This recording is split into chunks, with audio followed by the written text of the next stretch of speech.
direct Nzovu kuri Open Mind Rwanda zo gusubiza abantu Mind Rwanda n'abana bankunze uriya iyo ukunzwe n'abana ni ikintu kiremereye cyane na Yesu yaravuze ati mureke abantu bato bansange kuko ubwami bw'ijuru ni ubwabo niyo kugira ngo nkundwe n'abantu bakuru nakundwa n'abana. Yes, Nzovu hano mu Rwanda ndagira ngo ubwire tuza abahanzi nka batatu uvuga ati bano bahanzi nibo banyura baba bakera baba n'abungubu ese nabaye batatu abahanzi batatu hano ye mu bahanzi batatu banyura ni benshi cyane ko nkunda indirimbo za Karanyuze nkunda uyu musitari bita Makanyaga buto twe turi kumwe ni za ndirimbo zifite umwimerere bararirimbaga ari abagabo n'abasore ukumva harimo n'ijwi ry'umukobwa cyangwa baravuga ngo ni igitsina gore. Ubwo rero nkunda abahanzi ba kera bose ndabakunda abubu nabo ntabwo navuga ko ari abaswa nabo ni abahanga nkunda abo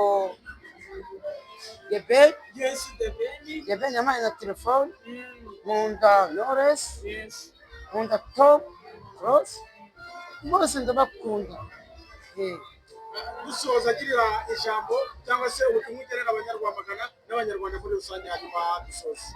Abanyarwamagana njye navuga ko muri hafi y'umujyi wa Kigali Rwamagana njye nayibara nkaho nari Kigali Rwamagana ntanze ari haba bafite ubukungu ku rutoki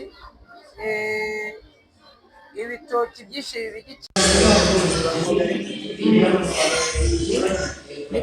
Open Mind Rwanda bibasirishemo Open Mind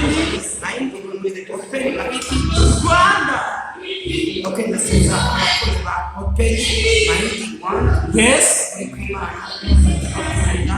ndabona no kubwira abakozi benshi abari mu Rwanda abanyarwanda ndabwira East Africa yose neza abatamasibe bari Chicago za Toronto hose nakomeze cyane Open Mind Rwanda. Yes, wenda mbere ko tugure ko tukajya kubafaminga uvuye Gisenyi wisize Rwamagana tugeranyeze ubuzima bwa Gisenyi n'ubwa Rwamagana. Urabona Rwamagana cyangwa Gisenyi aho bitandukaniye none Gisenyi ifite Ikivu nabwo mukagira zose ni aba bantu bo kuri Open Mind Rwanda batubwiye ngo Nzovu mutubarize ko tubwire kuba ari wowe wahisemo kuza gukora igitaramo hano mu kigo cy'ishuri cy'abana wabyakira ute Nzovu? nabyakire neza ko ibi ni ibisanzwe. Ni umwe mu bantu bageze kuri stage ndetse ubona ko ibyishimo byase bisaga urubyiruko rwari ruhanga ndetse bimwe no mu bibazo by'ubwenge wabaje ese abira bibazo ubikura he Nzovu? Yebira bibazo fasha neza karuka nanjye genda bivana hanze ntabwo bari abana barangiza nuko amasaha adufashe nefite gahunda yo gusubiraho nkagira ibibazo mbabaza mu mibare no mu bindi n'ibindi. umwe mu bantu basigaye bakundwa mu gihugu cyacu cy'u Rwanda ese wowe iyo ubona ukunzwe cyane bingana gutya ubifata ute? Uko mbifata mbanza gushimira Imana kuko abakeneye uko nkunzwe hari ababikeneye ariko barabibuze kandi kugira ngo ngere kuri uru rwego ni ukwitwara neza. Uyu munsi ni ubwo bwa mbere utumiwe ahantu mu gitaramo aho utari kumwe na mushiki wawe Yakamwana ese wabyitwaye mute Nzovu? Yakamwana singombwa ngo tube turi kumwe mu kazi hari igihe inda abamaye ikiraka we batamutekerejeho cyane kandi nanone kugira ngo Yakamwana ushobora kumutekerezaho mu akazi. Yakamwana ni wa muntu ukunda gusinda cyane ntumubone rero usanga wamakaza ugasanga yasinze akibonye gahari. none se Nzovu ibintu bitatu wenda waba warigiye kuri Yaka cyangwa baramukuyeho n'inshuti yawe n'ibindi ese ubwo Yakamwana namukoraho iki cyangwa namwigiraho iki. ahubwo yakwigiraho. Hari byinshi duhuje, ni umusinzi. icya mbere Icya kabiri ni umukiriya w'indaya. Ni ibyo ngibyo, ntabwo nta byinshi namwigiraho cyangwa ngo nanjye murebereho. ni iyihe nama wagira abantu bagitangira indasitiri ya komedi hano mu Rwanda? Buriya inama nabagira ni ugukurikiza abababanjirije natwe bakarukuntu twitwaye,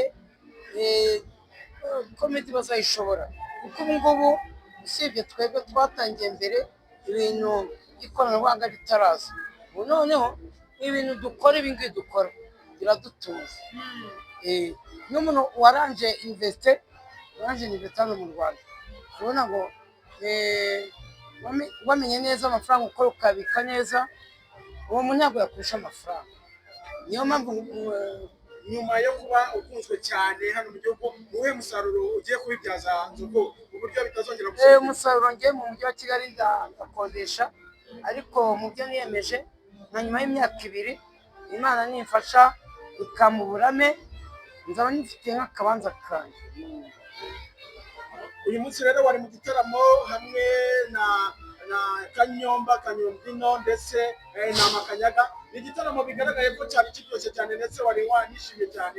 Uyu munsi bo bageze muri Rwamagana ukabona abantu bakwishimiye, ibyo ubiba bifatutse? Njye mbifata byiza. Buriya ikintu cya mbere, iyo abantu bakwishimiye ntacyo wabura, ntawaguhohotera, kuko nimba abantu bageze nko mu 150-200 bagukunze bakakwishimira, hakaza umuntu umwe agashaka kuguhohotera, babandi 100 bashaka gukubita wa muntu. Rero i Rwamagana barankunze, cyane cyane n'abana bankunze. Buriya iyo ukunzwe n'abana ni ikintu kiremereye cyane.